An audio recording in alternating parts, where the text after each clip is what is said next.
moi j'ai pas pensé toujours à la avec toi, je m'en cerise. fais Des pas souvenirs. Hein. J'ai des postes, Toi écoutez, ça y est, j'ai ma mère.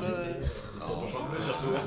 Vous voyez maintenant. J'ai un projet à vous proposer, écoutez-moi. Ton chante d'aubergine à fumer. Écoutez-moi. J'ai un projet à vous proposer.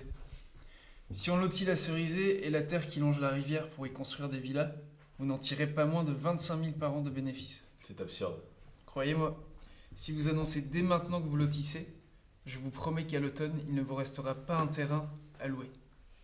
En un mot, vous êtes sauvés et je vous en félicite.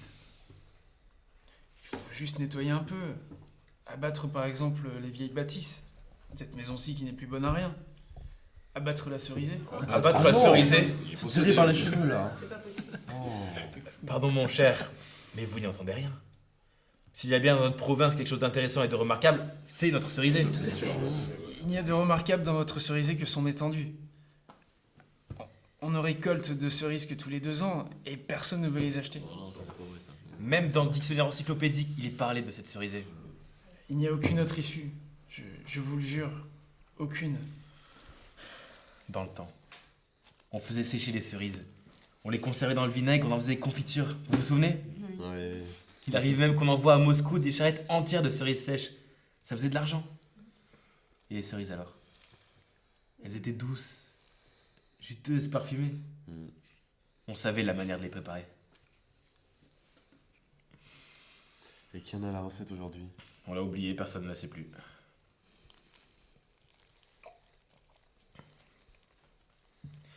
Il serait bien d'hériter de quelqu'un.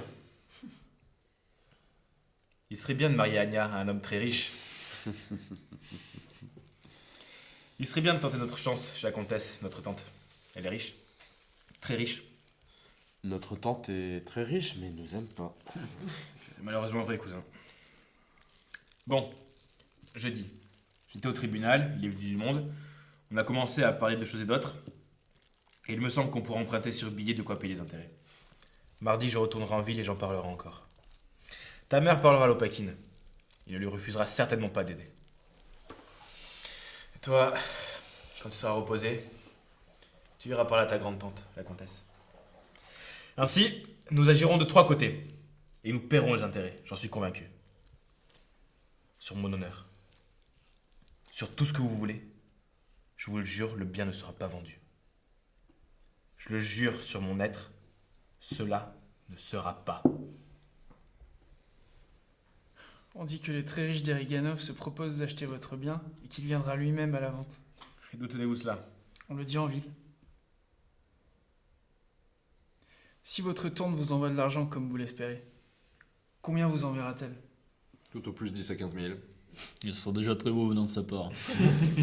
Excusez-moi, messieurs, mais je n'ai jamais vu des gens aussi légers, qui comprennent aussi peu les affaires. On vous dit clairement que votre bien va se vendre, et c'est comme si vous ne compreniez pas. Mais dites-nous ce que nous devons faire alors. Je vous le répète encore. Il faut louer la cerisée et toute votre propriété comme terrain à villa. Et cela tout de suite, maintenant. La vente est imminente. Dès que vous aurez décidé de faire ce que je vous dis, vous aurez autant d'argent que vous voudrez, et vous serez sauvés. Des villas et des locataires de villas. Je trouve ça vulgaire. Je suis entièrement de ton avis. Je n'en peux plus de vous tous. Vous n'êtes que des imbéciles. Voilà ce que vous êtes. Pardon? Ce n'est pas de notre faute. Nous sommes punis d'avoir trop péché. Mais toujours des pétards, hein, c'est Un pas peu de sérieux, possible. messieurs. S'il vous plaît. Il est vrai que nous avons commis tant de fautes, tant de péchés. Quelle faute as-tu commise? On dit que j'ai mangé toute ma fortune en caramel. Alors. Moi, j'ai toujours jeté l'argent par les fenêtres, sans compter. Et j'ai épousé un homme qui ne faisait que des dettes. C'est le champagne qui l'a tué. Il buvait affreusement. Et pour mon malheur, j'ai aimé un autre homme, j'ai cédé. Et juste à ce moment-là, première punition comme un coup sur la tête, mon fils s'est noyé ici dans le lac.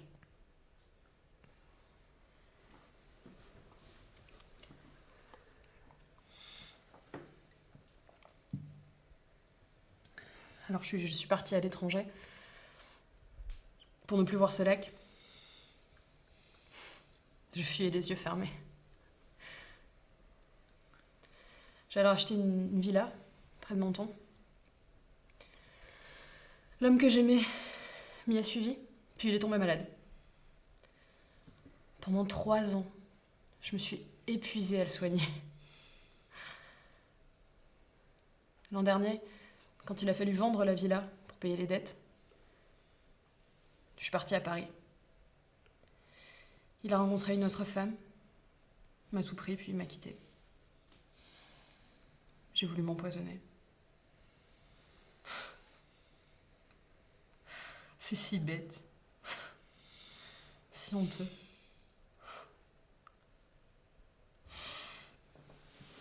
Puis le désir m'a repris de revoir mon pays, de tous vous revoir.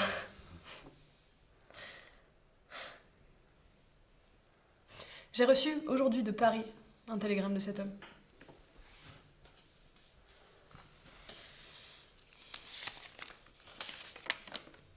Il me supplie de le pardonner et de revenir.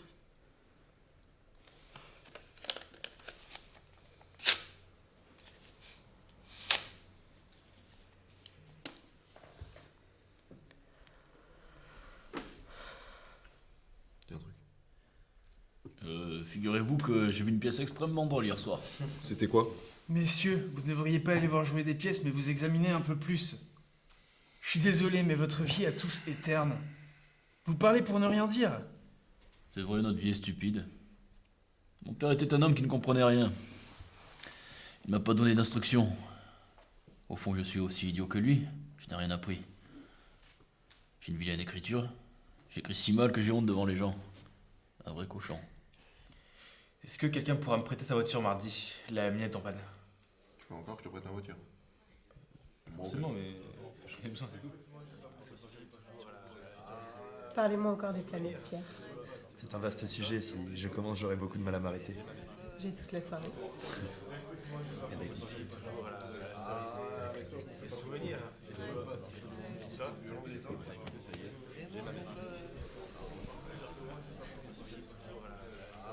Pierre? Oui? Et si on reprenait la conversation d'hier soir? De quoi parlions-nous déjà? De l'homme fier. Oui.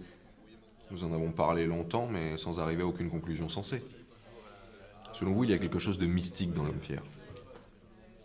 Alors peut-être avez-vous raison, mais à prendre les choses simplement, je pense que la masse de l'humanité est pour majeure partie grossière, inintelligente et profondément malheureuse. Il faut arrêter de s'extasier sur soi-même. Faut travailler. Un point, c'est tout. De toutes les façons, quoi qu'on fasse, il faudra mourir. C'est très possible, mais qu'est-ce que ça signifie mourir? L'homme a un peu plus d'une centaine de sens, et à sa mort, il n'en meurt que 5 que nous connaissions. Les 95 autres restent vivants. Eh bien moi, je suis de votre avis, Pierre. L'humanité progresse et perfectionne ses forces. Tout ce qui aujourd'hui nous dépasse sera un jour intelligible, familier. C'est certain. Peut-être, mais pour en arriver là, il faut aider de toutes nos forces ceux qui cherchent. Ici, il y a encore bien peu de monde qui travaille. La majeure partie des gens ne cherche rien, ne fait rien et n'est même pas encore apte au travail. Ici, on n'y apprend rien. On ne lit rien sérieusement. On ne fait absolument rien. Des sciences, on se contente d'en parler, et on n'entend rien à l'art. Tous ont des mines graves et ne dissertent que de choses sérieuses.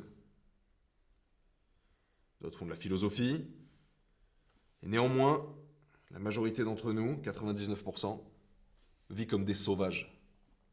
À tout propos, on se bat, on s'injurie, on mange de façon répugnante, on dort dans la saleté, le manque d'air, partout des punaises, de la puanteur, de l'humidité, de la saleté morale. C'est vrai, il y a en effet partout que malpropreté et vulgarité. Messieurs, je crains et je déteste les discours trop sérieux. Mieux vaut vous taire. Moi, je me lève à 5h du matin, Pierre. Je travaille du matin au soir. Je manie constamment mon argent et celui des autres. Et je vois comment sont les gens.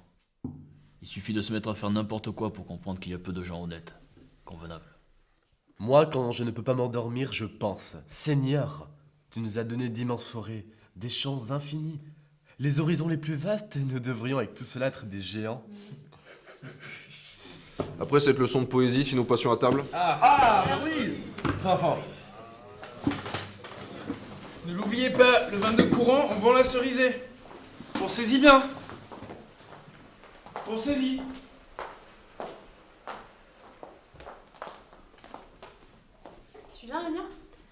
J'arrive. Nous voici seuls. Varia ne nous quitte pas d'une semelle.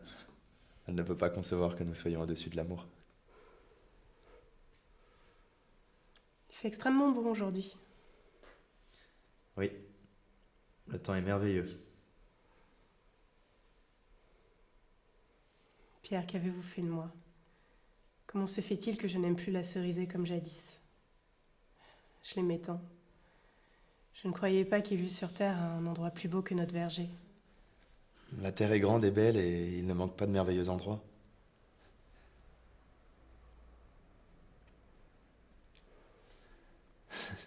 Il n'y a pas à dire, nous avons moins de 200 ans de retard dans ce pays. Nous ne faisons que philosopher, gémir d'ennui ou boire. Il est clair que pour commencer à vivre vraiment, il faut tout d'abord racheter notre passé, en finir avec lui. Et cela ne se peut que par la souffrance, par un labeur inouï, soutenu. Comprenez bien cela, Anya. Notre maison n'est déjà plus à nous depuis longtemps et je la quitterai, je vous le jure. Mon père et sa femme ne veulent pas que je vienne chez vous. Ils disent que chez vous, c'est la bohème. Ils ont peur que je devienne actrice. Mais moi, je me sens attirée vers le lac, comme une mouette. Mon cœur est plein de vous.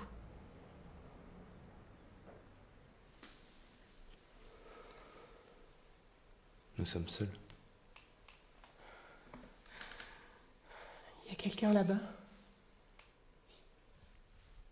Non, personne. Un baiser.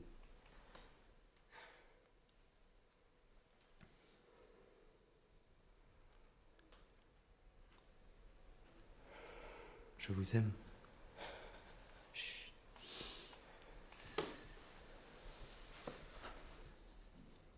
Croyez-moi, je n'ai pas encore 30 ans, je suis jeune, je suis étudiant, et pourtant j'ai déjà bien souffert.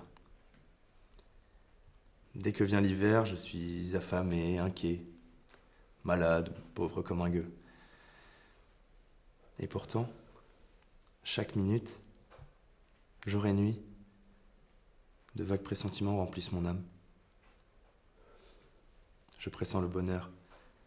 Je le vois déjà. Ce bonheur s'approche de plus en plus. Anya, où es-tu? Encore cette Varia?